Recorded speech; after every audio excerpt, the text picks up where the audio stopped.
Welcome to McPlum, simple solutions served daily. Start by restarting your iPhone once and then retry the blocked request.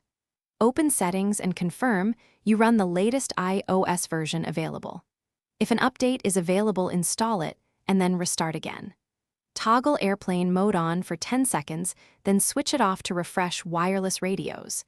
Disable Wi-Fi and cellular briefly, then re-enable the connection to force a fresh network negotiation. Try the request again after these checks before changing any account or app settings.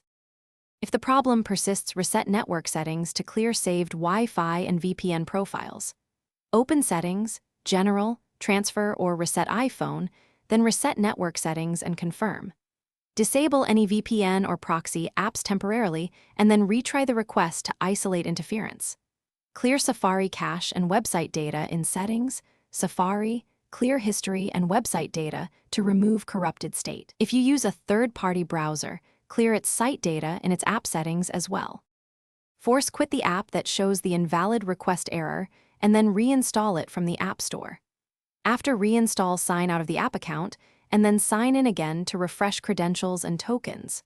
Check date and time accuracy and enable Set automatically in Settings, General, Date and Time to prevent certificate errors. If the issue still appears, contact App Support and provide request timestamps and screenshots to speed troubleshooting. Thanks for watching. Stay juicy and subscribe.